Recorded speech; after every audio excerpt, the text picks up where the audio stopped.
கோவை கொண்டாடும் மார்கழி உற்சவம். தீபம் இயற்கை டிவி உறவுகளுக்கு வணக்கத்தை தெரிவித்துக் கொள்கிறோம். உள்ளம் ஒரு பெருங்கோயில் என்ற தலைப்பிலே லட்சிய தென்றல் லட்சுமிகாந்தன் அவர்கள் சிறப்புரையாற்றுகிறார். 3ஆம் பாகத்தை நாம் இப்போது பார்க்க போகிறோம். தன்னை எரிய தனக்கு ஒரு கேடில்லை, தன்னை அறியாமல் தானே கெடுகின்றான். தன்னை அறியும் அறிவை அறிந்த பின் தன்னையே அச்சிக்க தான் இருந்தானே என்கிறார் திருமூலர். தன்னை எரிய தனக்கு ஒரு கேடில்லை, தன்னை அறியாமல் தானே கெடுகின்றான். தன்னை அறியும் அறிவை அறிந்த பின் தன்னையே அச்சிக்க தான் இருந்தானே என்கிறார் திருமூலர். உடம்பினை முன்னம் இழுக்கென்றிருந்தேன், உடம்பினை முன்னம் இழுக்கென்றிருந்தேன், உடம்பினில் உள்ளே உருபொருள் கண்டேன், உடம்பினில் உள்ளே உத்தமன்தான் கோயில் கொண்டான் என்று உடம்பினை யானிருந்து ஓம்புகின்றேனே என்கிறார் திருமூலர். என்னடா உடம்பு இது, காலை எழுந்திரிச்சா கண்ணெல்லாம் பூட கட்டிக்குது, 2 நாள் குடிக்கலைன்னா இவ்வளவு கப்படிக்குது, இந்த உடம்பெல்லாம் என்ன உடம்பு இது அப்படி என்று உடம்பினை முன்னம் இழுக்கென்றிருந்தேன். ஆனால் இந்த உடம்பினுள்தான் ஒரு பொருள் கண்டு, ஏதோ ஒரு சக்தி இருக்கிறதா உணர்ந்தேன். அந்த சக்தியினா இந்த உடம்பினில் உள்ளே உத்தமன்தான் கோயில் கொண்டான் என்று, இறைவனே எனக்குள் குடியிருக்கிறான் என்று உடம்பை நான் போற்றி பாதுகாக்க ஆரம்பித்தேன். திருமூலர் சொல்கிறேன். அதே அந்த மகத்தான அந்த திருமூலர் தந்த திருமந்திரத்தில்தான் உள்ளம் ஒரு பெரும் கோயில் என்கிறார். உள்ளம்தான் பெரும் கோயில், உள்ளம் பெரும் கோயில், ஊனுடம்பு ஆலயம். ஊன் உடம்பு தான் ஆலயம்.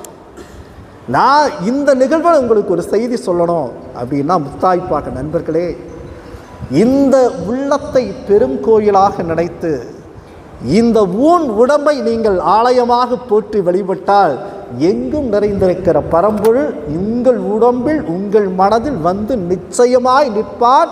இது திருமூலர் தந்த மாபெரும் சத்தியவான். உள்ளம் பெரும் கோயில், ஊனடம்பு ஆலயம், வள்ளல் பிரானார்க்கு வாய் கோபுர வாசல், தெல்ல தெளிந்தார்க்கு சீமன் சிவலிங்கம், கள்ள புலன் அனைத்தும் காலா மணிவிளக்கே என்கிறார் திருமூலர். யார் திருமூலர்? திருமூலர் 63 நாயன்மார்களில் ஒருவராக மட்டுமில்லை, மாபெரும் சித்தர். சிவபெருமானின் கைலாயத்தில் சிவஞான போதத்தை நந்தியம் பெருமானுக்கு சிவபெருமான் அருளினார். அவர் சீடராக இருந்தவர் சுந்தரநாதர் என்கிற ஒரு மாபெரும் சித்தர். அவர் அட்டமா சித்துகளை பெற்றவர், மகத்தான ஞானத்தை பெற்றவர், அனிமா லகிமா எல்லா சக்தியும் தனக்குள் பெற்றவர் சுந்தரநாதர். அவர் நந்தியம் பெருமானிடம் வேண்டுகிறார், இன்னும் நான் கற்றுக்கொள்வதற்கு ஏதாவது இருக்கிறதா என்று. அவர் சொன்னார், அகத்திய பெருமான் தென்னிந்தியாவில் தென்னகத்தில் இருக்கிறார், அகத்திய பெருமானிடம் சென்று ஏதாவது கற்றுக்கொள் என்று சொல்லி அருளுகிறார். அவர் தென்னகம் வருகிறார், அகத்திய பெருமானை சந்தித்து அவரிடம் அருளாசி பெறுவதற்காக வருகிறார். அகத்திய பெருமானை சந்திக்கிறார், அருளாசி பெறுகிறார். அகத்திய பெருமானை சந்தித்த பிறகு அவர் இந்த தமிழகம் வழியாக வந்து கொண்டிருக்கும் பொழுது ஒரு காட்சியை அவர் காண்கிறார். தமிழகத்தில் காவிரி கரையில் அற்புதமாக ஒரு இடம், இயற்கை எழில் சூழ்ந்த ஒரு இடம். அந்த இடத்தில் எண்ணற்ற பசுக்கள் அங்கு மேய்ந்து கொண்டிருக்கிறது. மேய்ந்து கொண்டிருந்த பசு கூட்டத்தை காண்கிறார். திடீரென்று அந்த பசுக்கள் அலறுவதை, அது சோகத்தில் மிதப்பதை, அது கண்ணீர் வெடிப்பதை சுந்தரநாதர் காண்கிறார். ஏன் கண்ணீர் வெடிக்கிறது? பசுக்கள் ஏன் இப்படி பெரும் துயரத்தில் இருக்கிறது? கிட்டே அருகில் வந்து பார்க்கும் பொழுதுதான் அவர் உணர்கிறார். அந்த இடத்தில் மூடன் என்கிற ஒரு மாடு மேய்ப்பவர் அந்த இடத்தில் திடீரென்று இறந்து விட்டார். அவனுடைய பசுவின் அந்த உரிமையாளர் இறந்து கிடக்கிறார். அந்த துயரம் தாங்காமல் மாடுகள் அங்கு வந்து கவலையில் ஆழ்ந்து கிடக்கிறது, கண்ணீர் விட்டு கொண்டு இருக்கிறது. அன்பும் கருணையும் இறைவன் வடிவமாயிருக்கிற சுந்தரநாதர் வந்து மூலனை பார்க்கிறார், உயிரிட்டு கிடக்கிறார். பசுக்கள் மீது கருணை கொள்கிறார். அச்சோ, இவைகளை நாம் காக்க வேண்டுமே என்று நினைக்கிறார். தன்னுடைய அட்டமா சித்துக்களை பயன்படுத்தி தன் உடலை ஒரு இடத்தில் பத்திரமாக வைத்துவிட்டு மூலனின் உடலில் அவர் கூடு விட்டு கூடு பாய்கிறார். அந்த மூடனின் உடலில் அவர் உள்ளே நுழைக்கிறார். பசுக்கள் மகிழ்ச்சியில் திளைக்கிறது, ஆனந்த கண்ணீர் விடுகிறது. ஆகா, என் தலைவன் உயிர் பெற்று விட்டானே என்ற மகிழ்ச்சியில் திளைக்கிறது. அந்த சமயத்தில் அவருடைய அங்கு அக்கம் பக்கத்தில் இருந்தவர்கள் எல்லாம் அவரை வந்து பாராட்டுகிறார்கள். இதோ கவலையில் இருந்ததை கவனித்து திடீரென்று நீ வந்து மீண்டும் வந்திருக்கிறாய், மகிழ்ச்சி என்று அவரை அழைத்து செல்கிறார்கள்.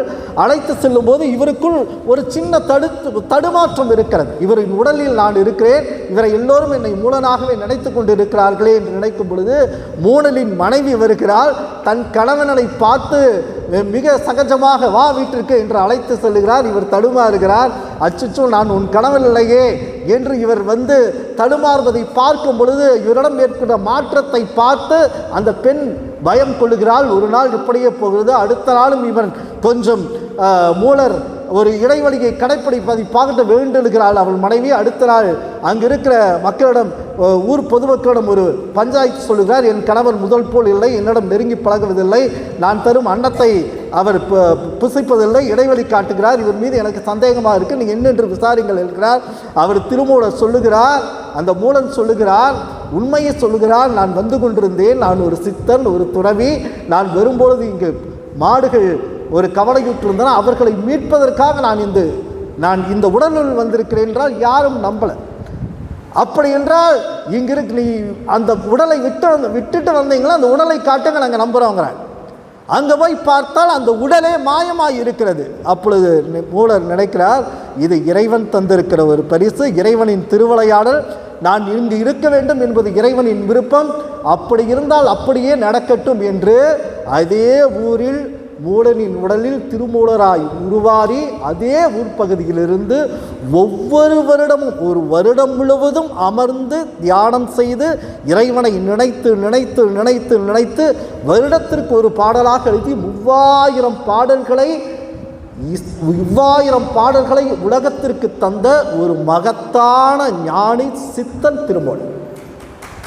அவரைத்தான் 63 நாயன்மார்களில் ஒருவராக அவர் உருவாக்கி காட்டினார்.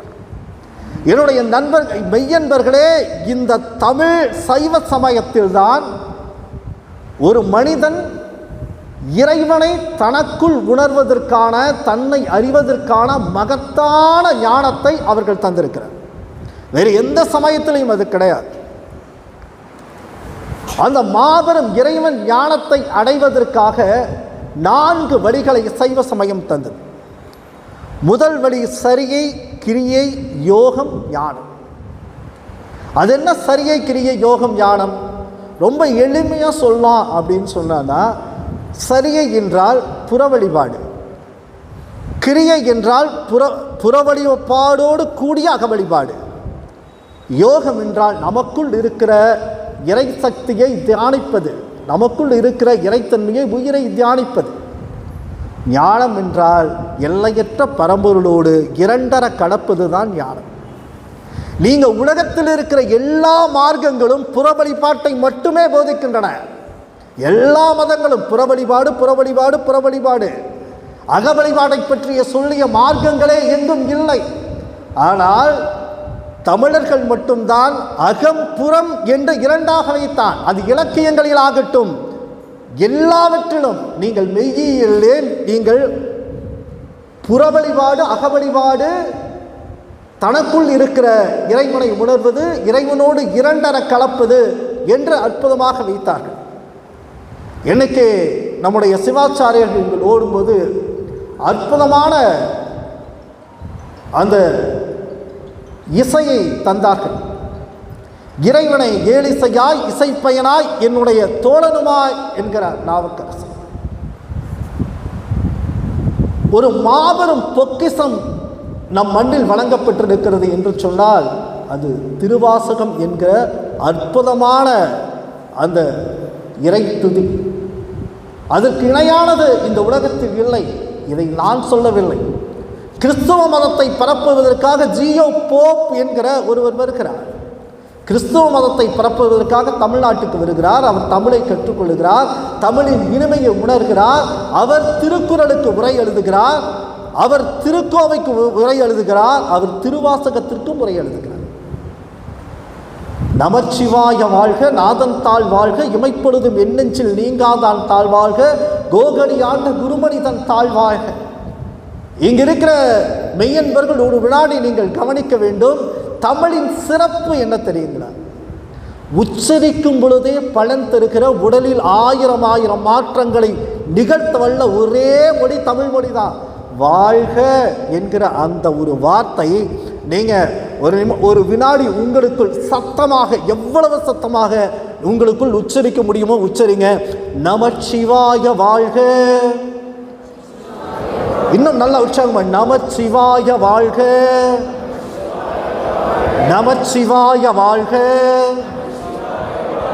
நமச்சிவாய வாழ்க, நாதன் தாழ் வாழ்க, நமச்சிவாய வாழ்க, நமச்சிவாய வாழ்க, நாதன் தாழ் வாழ்க. மெய்யன்பர்களே, நமச்சிவாய வாழ்க அப்படின்னு நீங்க உச்சரிக்கும் பொழுது உங்களுடைய அந்நாக்கு, உங்களுடைய நாக்கின் நுனி உங்கள் மேல் அன்னத்தை தொடுவதை உங்களால் உணர முடியும். வாழ்க வாழ்க அப்படின்னு நீங்க உச்சரிச்சீங்க அப்படின்னா உங்களோட நாக்கோட நுனி உங்களுடைய மேல் அன்னத்தை தொடுவதை உங்களால் உணர முடியும். சரி, என்ன சார், என்ன அதில் என்ன ஒரு அதிசயம் இருக்கிறது என்றால், நண்பர்களே, நம்ம உடலில் 72,000 நாடி நரம்புகள் இருக்கிறது. இந்த 72,000 நாடி நரம்புகளையும் தூண்டக்கூடிய சக்தி எதற்கு இருக்கிறது அப்படின்னு கேட்டீங்க அப்படின்னா, நம்முடைய கேசரி முத்திரை என்று சொல்வாங்க. நம்முடைய நாக்கின் நுனி மேலன்னத்தில் பட்ட அடுத்த வினாடி 72,000 நாடி நரம்புகளும் தூண்டப்படும். நீங்கள் அமைதியாக சும்மா நீங்கள் ஓய்வாக இருக்கும்போது நாக்கோட நுனியை மேலெண்ணத்தில் அப்படியே மடித்து அப்படி உள்ள வச்சிங்களா, ஒரு தடவை ட்ரை பண்ணி பாருங்கள், முயற்சி செய்து பாருங்கள். மேலே வாய்ப்பகுதியில் மேலே இருக்கிற அன்னத்தில் அப்படியே கொஞ்சம் நேரம் மடித்து வச்சு பாருங்க.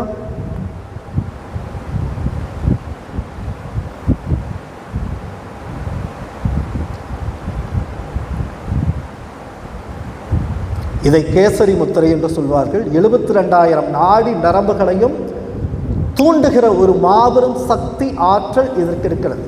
நமச்சிவாய வாழ்க, நாதன் தாழ். அதனால தான் அற்புதமாக நம்முடைய வேதாத்ரி மகரிஷி அவர்கள் வாழ்க வளமுடன் என்று வாழ்த்தி வாழ்த்தி வாழுங்கள் என்று அற்புதமான வார்த்தையை தந்தார். இது தமிழுக்கு கிடைத்த அற்புதமான அருட்கொடை. இன்னைக்கு நம்மெல்லாம் கோயிலுக்கு போகிறோம், நம்ம குழந்தைகள் எல்லாம் கோயிலுக்கு போது ஏன் இத்தனை தமிழ் மன்னர்கள், கங்கை கொண்டான், கடாரம் என்றால் ஆரிய படை கலந்தான் என்று சொல்லுகிற இந்த தமிழ் மன்னர்கள், சேர சோழ பாண்டிய மன்னர்கள் இத்தனாயிரம் ஆலயங்களை ஏன் உருவாக்க வேண்டும்? ஏன் கடவுள் நம்பிக்கை வேண்டும்? ஏன் கோயிலுக்கு போகிறோம்? சுவாமி விவேகானந்தரிடம் ஒருவர் கேட்டார், நீங்க பரம்பொருள் எங்கும் நிறைந்திருக்கிறார்னு சொல்றீங்க, பரம்பொருள் இல்லாத இடம் இல்லை, பரம்பொருள் எங்கும் நிறைந்திருக்கிறார் என்று சொல்கிறீர்கள், ஏன் கோயிலுக்கு போய் வழிபாடு செய்யணும் அப்படின்னு கேட்டார். ஏன் கோயிலுக்கு போய் வழிபாடு செய்யணும்? சுவாமி விவேகானந்தர் கேட்டார், கொஞ்சம் எனக்கு தண்ணீர் கொடுங்கள் அப்படின்னு கேட்டார். அடுத்த வினாடி அவர் வீட்டிலிருந்து ஒரு சொம்பு நிறைய தண்ணீர் வந்தது. சுவாமி விவேகானந்தர் கேட்டார், நான் தண்ணீர் தானே கேட்டேன், ஏன் இந்த சொம்பில் தந்தீர்கள் கேட்டேன். நான் தண்ணி தானே கேட்டேன், ஏன் சொம்பில் கொடுத்தீங்க அப்படின்னு.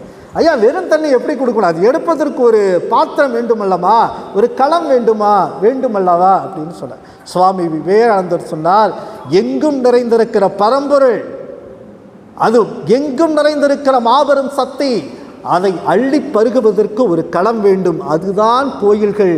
கோயில்கள் அதற்காகவே வேண்டும் என்று சொன்னார். இப்போ ஏன் கோயிலுக்கு போகணும் அப்படிங்கிறதே தெரியாமல் நம்ம என்ன நினைக்கிறோம்? கோயிலுக்கு போனால் இறைவன் நமக்கு வரம் தருவார் அப்படின்னு நினைக்கிறோம். நாம் கேட்டதெல்லாம் கிடைக்கும்னு நினைக்கிறோம். வெறும் தண்ணீர் அது இறைவனுக்கு படைத்தால் தீர்த்தமாக மாறுகிறது. வெறும் சாதம் அது இறைவனுக்கு படைத்தால் பிரசாதமாக மாறுகிறது. வெறும் மந்திரம், வெறும் வார்த்தை அது இறைவனிடம் சொன்னால் அது திருமந்திரமாக மாறுகிறது. வெறும் பூதான் அது இறைவனுக்கு படைத்தால் அது புனிதமாகிறது. தமிழர்களோட ஒட்டுமொத்த வாழ்க்கையும் இறைவனின் விரல் பிடித்து அவன் நடந்திருக்கிறான். இத்தனை ஆலயங்களுக்கு சென்றால் என்ன நடக்கிறது என்றால், உங்களுக்குள் இருக்கிற தெய்வீகத்தை, இறைத்தன்மையை உணர்வதற்கான மாபெரும் வாய்ப்பை ஆலயங்கள் வழங்குகின்றன. எப்படி இது எப்படி நிகழ்கிறது என்று கேட்டால், சிவவாக்கியர் சொல்லுகிறார், திருமூலர் சொல்லுகிறார், மாபெரும் ஞானிகள் சொல்லுகிறார்கள். நம் ஞானிகள் மட்டுமல்ல, ரிக், யஜுர், சாமம், அதர்வணம் போன்ற எல்லா வேதங்களும் சொல்கிறது. ரிக் வேதத்தோட முடிவான முடிவு மகா வாக்கியம் தத்துவமசி என்பது. தத் என்றால் அது, மசி என்றால் ஆகிறாய், நீ இறைவனின் ஒரு துளியாக ஆகிறாய் என்று ரிக்வேதம் சொல்லுகிறது. இனி ஒரு வேதம் சொல்கிறது அகம் பிரம்மாஸ்மி என்று யஜுர் வேதம் சொல்கிறது. அகம் என்றால் உள்ளம், உன் உள்ளத்திற்குள் இறைவன் குடிகொண்டு இருக்கிறான் என்று சொல்கிறது. இனி ஒரு வேதம் சொல்லுகிறது பிரஞானம் பிரம்மம், உன்னுடைய அறிவுதான் உனக்குள் இறைவனாக இருக்கிறது என்று சொல்லுகிறது. இனி ஒரு வேதம் சொல்லுகிறது அயம் ஆத்மம் பிரம்மம், உன் ஆன்மாதான் உனக்குள் இறைவனாக இருக்கிறது என்று சொல்லுகிறது. உனக்குள் எல்லா வேதங்களும், கடவுளை பற்றி சொல்லுகிற வேதங்களே உனக்குள் இறைவன் இருக்கிறான், உனக்குள் இருக்கிறான், தேடு கண்டுபிடி என்றுதான் சொல்லுகிறது. அப்படி என்றால் நமக்குள் இருக்கிற இறைத்தன்மை உணர்வதற்கும் ஆலய வழிபாட்டுக்கும் என்ன சம்பந்தம் அப்படின்னு கேட்டீங்கன்னா, நம் உடம்புல எந்த மருத்துவ வல்லுநர்களாலும் கண்டுபிடிக்க முடியாத, எந்த விஞ்ஞானிகளும் கண்டுபிடிக்க முடியாத, மெய்ஞானிகள் மட்டுமே கண்டுபிடிக்க முடிந்த 7 சக்கரங்கள் இருக்கிறது. அதில் தான் நம்முடைய வாழ்க்கை இருக்கிறது. மூலாதாரம், சுவாதிஷ்டானம், மணிப்புரகம், அநாகதம், விசுத்தி, ஆக்னை, சகசரதளம். இந்த 7 சக்கரங்களில் 7 திரைகள். வள்ளல் பெருமான் சொல்லுகிறார், இந்த 7 திரைகள் விளங்கினால் உனக்குள் இருக்கிற ஆன்மாவை, ஜோதியை உன்னால் காண முடியும். நீங்கள் நல்ல ஒரு பையன் இருப்பான், அவனுக்கு என்ன பண்ணாலும் படிப்பும் வராது, ஆக்டிவாகவும் இருக்க மாட்டான். அவன் பெரும்பாலும் பார்த்தீங்க அப்படின்னா மூல ஆதாரம் கணாதி 5 கரத்தனை, ஆணை முகந்தனை, இந்தின் இளம்பறை போலும் ஏற்றனை, நந்தி மகந்தனை, ஞான குழுந்தனை, புந்தியில் வைத்தடி போற்றுகின்றன என்று கொண்டாடுகிற விநாயகப் பெருமான் எந்த இடத்தில் இருக்கிறார் என்றால் மூலாதார சக்கரத்தில் இருக்கிறார். அந்த மூலாதாரம் மட்டும் ஒருத்தரோட அந்த சக்கரம் தூண்டப்படலை அப்படின்னு சொன்னான்னா மந்தமாக இருக்கும். என்னடா மாடு மாதிரி தெரியறான் அப்படின்னு சொல்லி ஆக்டிவாகவே இருக்க மாட்டான். நீங்கள் என்ன லட்சியத்தை அவன் வாழ மாட்டேன் தான், நீங்கள் என்ன மோட்டிவேட் பண்ணாலும் மோட்டிவேட் ஆகவே மாட்டான். மூலாதார சக்கரம் தூண்டப்படலை அப்படின்னு அர்த்தம். அதே மூலாதாரம் சக்கரம் மட்டும் தூண்டப்பட்டால், இங்கே இருக்கிற ஆன்மீக அருளால் உங்களுக்கெல்லாம் 200% மூலாதாரம் சக்கரம் தூண்டப்படலைன்னா நீங்கள் இங்கே வந்திருக்க வாய்ப்பே இல்லை. இப்போ நமக்கெல்லாம் ஆக்டிவேட் ஆகிடுச்சா அப்படின்னு கேட்டிங்கன்னா, மூலாதாரம் சக்கரம் தூண்டப்படலைன்னா இங்கே இருக்கிற சிவாச்சாரியர்கள் அந்த 8 பாடலை அவங்க பாடி முடித்தாங்கன்னா ஆட்டோமேட்டிக்காக அவங்களுக்கு மூலாதார சக்கரம் ஆக்னாவே வெளிப்படைஞ்சிடும். மூலாதார சக்கரம் தூண்டப்படலை அப்படின்னு சொன்னால் அவன் செயலற்றவனாக இருப்பான். ஆனால் மூலாதார சக்கரம் தூண்டப்பட்டால் சிறந்த பேச்சாளனாக இருப்பான், எழுத்தாளனாக இருப்பான், கவிஞனாக இருப்பான், ஒன்றை படைக்கிற சக்தியோடு இருப்பான், மிகச்சிறந்த வேத விற்பனனாக இருப்பான். சரி, இதுக்கு என்ன, அது ஆக்டிவ் பண்ணுறதுக்கு என்னன்னா, நேராக விநாயகப் பெருமான் முன்னாடி நின்று காலையில் வெறும் வயிற்றில் நீங்கள் அருகம்புல் ஜூஸ் மட்டும் கொஞ்சம் குடிச்சிட்டு ஒரு 30 தோப்பு கரணம் போட்டு எந்திரிச்சிங்க அப்படின்னா மூலாதார சக்கரம் தானாக ஆக்டிவ் ஆகும். இதை தான் சூப்பர் பிரைன் யோகா என்று வெளிநாடுகளில் நம்முடைய ஞானத்தை, நம்முடைய தோப்பு கரணத்தை உலகமெங்கும் இன்னைக்கு விற்பனை செய்கிறாங்க. மூலாதார சக்கரம் அது ஆக்டிவேட் ஆகும். சுவாதிஷ்டானம் அடுத்த சக்கரம். சுவா என்றால் உயிர் தான், அதிஷ்டானம் என்ன, உயிர் நிலை கொண்டு இருக்கிற இடம் சுவாதிஷ்டானம். நீங்கள் கரூர் போனீங்க அப்படின்னா நெரூர் சதாசிவ பிரம்மேந்திராள் அப்படி அந்த இடத்தை ஜீவசமாதி சொல்ல மாட்டேன், அரிஷ்டானம் அப்படின்னு. அரிஷ்டானம் என்றால் உயிர் நிலை கொண்டு இருக்கிற இடம், சுவாதிஷ்டானம் என்றால் உயிர் நிலை கொண்டு இருக்கிற இடம். இந்த இடம் மட்டும் ஆஃபில் இருந்துச்சு, அந்த சக்கரம் தூண்டப்படலை அப்படின்னு சொன்னால் அவன் கொஞ்சம் பரபரப்பாக இருப்பான், ஆனால் குழப்பவாதியாக இருப்பான், மிகப்பெரிய குழப்பவாதியாக இருப்பான். அவங்ககிட்ட லேஸில் ஒரு விஷயத்தை உங்களால் சாதிச்சிடவே முடியாது. என்ன பேசுனாலும் நடக்க மறக்கா பேசுவான். அவன் இதே சக்கரம் அங்கே ஆக்டிவேட் ஆயிடுச்சுன்னா கொஞ்சம் தெளிவாக இருப்பான். இந்த ஆண்களுக்கு தங்கத்தில், வெள்ளியில், சிகப்பில் அரண்யான் கயிறு கட்டுவதே அந்த சுவாதிஷ்டான சக்கரத்தை ஆக்டிவேட் பண்ணணும் அப்படிங்கிறதுக்காக தான். ஒரு மெல்லிய அழுத்தம். நீங்கள் ஒரு வண்டியில் போயிட்டுருக்கீங்க, திடீர்னு முன்னாடி போகிறோம், ஒரு பிரேக் போடுறான், உடம்பெல்லாம் பதறது, அடி வயிற்றிலிருந்து ஒரு அதிர்வுகள் வரும், உயிர் ஆற்றல் அப்படியே வெளிப்படுறதை நீங்கள் பார்க்கலாம். இங்கிருந்து அடி வயிற்றில் சுவாதிஷ்டானத்திலிருந்து அந்த அதிர்வுகளே உருவாகும். பயம் தட்டு நிற்கும். ஒரு மனுஷனுக்கு நல்ல தைரியம் இருக்கு அப்படின்னு சொன்னா பாரதி சொல்வான, அச்சமில்லை அச்சமில்லை உச்சி மீது வாடி நின்றும் விழுதுகின்ற போதிலும் அச்சமில்லை அச்சமில்லை அச்சம் என்பது இல்லையேங்கிறான். அந்த சுவாதிஷ்டானம் தூண்டப்பட்டாதான் அந்த தைரியமே வரும்.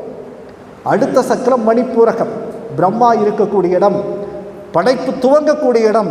அந்த இடத்துல அந்த சக்கரம் உங்களுக்கு தூண்டப்பட்டுச்சுன்னா எல்லாத்துக்கும் நான் பொறுப்பேங்க. அடுத்து பொங்கல் வருது, சொந்த பந்தத்துக்கெல்லாம் துணிமணி இருக்கு, அட பார்த்துக்கலாம் ஒன்று, நான் தான் இருக்கேன், என்ன பண்ணோன்னாலும் நான் இருக்கேன், என்னால் முடியும் அப்படிங்கிற ஒரு எண்ணம் இருக்கும். அது மணிப்பூரகம் தூண்டப்பட வேண்டும். அடுத்த சக்கரம் அநாக்கதம், அநாக்கதம் மட்டும் தூண்டப்பட்டால் திருமூலர் சொல்வார், அன்பும் சிவமும் இரண்டென்ப அறிவிலார், அன்பும் சிவமும் இரண்டென்ப அறிவிலார், அன்பே சிவமாய் ஆவதாகும் அறிகிறார், அன்பே சிவமாய் ஆவதாக அறிந்த பின் அன்பே சிவமாய் அமர்ந்திருந்தார். அன்பு வேற சிவம் வேற இல்லை, அன்பு தான் சிவமாக இருக்கு. இது எப்போ அப்படின்னா உங்கள் அநாக்கதம் சக்கரம் மட்டும் தூண்டப்பட்டுச்சுன்னா காதலாகி கசிந்து உருகி கண்ணீர் மல்கி ஓதுவார் தன்மை நன்னுரை வைப்பது. காதலாகி கசிந்து உருகிற, நீங்களாம் சிலர் பார்த்தீங்கன்னா சினிமா பார்த்துட்டே இருப்பான், அழுதுகிட்டே இருப்பான், அன்பு மயமாக இருப்பான். திடீர்னு பேசினா கண்ணு கலங்கிடும் அவனுக்கு, அன்பு மயமாக இருப்பான். நல்லா 2 வார்த்தை அன்பாக பேசுனீங்களா அழுதுருவாங்க. அநாக்கத சக்கரம் தூண்டப்பட்டுச்சு அப்படின்னா அன்பு மயமாக இருக்கும். சில கோயில்கள் எல்லாம் பார்த்துருப்பீங்க, நிறைய பேர் வருவான், சும்மா பேருக்கு ஏதாவது சாமி கும்பிட்டு அப்படி போவாங்க. ஆனால் சிலர் அப்படி அந்த அம்மா முன்னாடி நிற்பாங்க, பராசக்தி முன்னாடி, உனக்கு இதே வேலையாக போச்சு, நான் உங்கள்கிட்ட சொல்லிகிட்டே இருக்கேன், ஏன் இப்படி பண்ணிகிட்டு இருக்கேன் அப்படின்னு. கண்ணில் தாரையாக கண்ணீர் வரும். ஒரு கடவுள்கிட்ட ஒரு கான்வர்சேஷன் பேசுகிற மாதிரி பேசுவாங்க, உடனே நடந்துடும் அவங்களுக்கு. ஏன்னா அன்பு, இந்த ஒட்டுமொத்த பிரபஞ்சம் அன்பால் நிறைந்திருக்கிறது. அநாக்கத சக்கரம் மட்டும் ஆக்டிவேட் ஆச்சுன்னா அன்பு மயமாக இருப்பான். சிலர் இருப்பான் மிருகமாக நடந்துக்கும். தென் மாவட்டங்களில் மிகப்பெரிய மழை வெள்ளம், 110 சென்டிமீட்டர் மழை கொட்டிடுச்சு, ஸோ வாட், அதனால் என்ன கட்டட்டும், எல்லாம் விதி, போயிட்டே இருப்பான். ஒரு துளி அன்பு இருக்காது. நான் 2 நாள் தூங்கலை, என்னடா 110 சென்டிமீட்டர் மழைங்கிறதெல்லாம் மாபெரும் மழை. கற்பனைக்கு இப்போ தென் மாவட்டங்களை பெய்யுதானா அது நமக்கு செய்தி. கோவை மாவட்டத்துக்கு அடுத்த புயல் சென்னைக்கு வந்துச்சு, அடுத்தது கன்னியாகுமரிக்கு வந்துருச்சு, கோயம்புத்தூர் வரக்கு எவ்வளோ நேரம், இந்த பக்கம் கடல்லேருந்து சீற்றம் வந்துச்சுன்னா முடிஞ்சுது. இது அன்பு மயமாக இந்த அநாக்கதம் சக்கரம் ஆக்டிவேட் ஆச்சுன்னா அந்த அன்பு வரைஞ்சிடும். அடுத்த சக்கரம் மூலாதாரம், சுவாதிஷ்டானம், மணிப்பூரகம், அநாக்கதம், விசுத்தி. இந்த விசுத்தி தான் கண்டம். இது எப்படின்னா கடவுள் பாதி மிருகம் பாதி மாதிரி தான். நிறைய பேர் திடீர்னு ரொம்ப நல்லவனாக இருப்பான், திடீர்னு பார்த்தீங்கன்னா வேறு மாதிரி மாறிடுவான். திடீர்னு நல்லவனாக இருப்பான், திடீர்னு வேறு எப்படி ரியாக்ட் பண்ணுவான்னு தெரியாது. விசுத்தி ஆக்டிவேட் ஆனால் மட்டும்தான் சிறந்த பேச்சாளராகவும் இருக்கும். அற்புதமாக பாடுறாங்கன்னா அந்த குரல் வளம், அந்த விசுத்தி சக்கரம் ஆக்டிவேட் ஆகலைன்னா அவங்களால அது பண்ணவே முடியாது. அடுத்து ஆக்னா, இதுதான் இங்கே தலைமை. இதை தான் அறிவியல் உலகம் பிட்யூட்ரி என்று சொல்லுது. தலைமை கிளாண்ட், கேபிட்டல் சுரப்பி அப்படின்னு சொல்லுது. இப்போது இந்த சக்கரம் மட்டும் தூண்டப்பட்டுச்சு அப்படின்னா அவன் தலைவனாக இருப்பான்.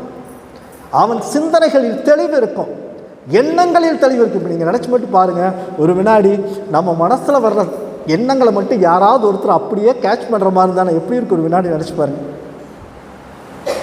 ஒரு வினாடி நினச்சி பாருங்கள், எண்ணங்கள் எவ்வளவு தாறுமாறாக இருக்குது. ஆனால் அநாக்கத சக்கரம் தூண்டப்பட்டால் அவன் தலைவனாக இருப்பான், நல்ல எண்ணத்தோடு இருப்பான், நல்ல உணர்வுகளோடு இருப்பான், மிகுந்த தலைமை பண்புகளோடு இருப்பான், உடல் ஆரோக்கியம் பெற்று இருப்பான். அந்த அநாக்கத சக்கரம் தூண்டப்படணுங்கிறதுக்காக தான் எல்லாரும் நம்முடைய தமிழர் இலக்கியங்களில் என்னைக்கும் நம்முடைய தமிழர்கள் மண்ணை குடைச்சி அந்த இடத்துல டியூன் பண்ணி அந்த சக்கரத்தை தூண்டினான். அருமையான கருத்துக்கள், அற்புதமான சொற்பொழிவு. லட்சியத்தென்றல் லக்ஷ்மிகாந்தன் அவர்களின் சொற்பொழிவு அடுத்த பாகத்திலே தொடரும். தொடர்ந்து கேட்டு மகிழுங்கள். நன்றி, வணக்கம்.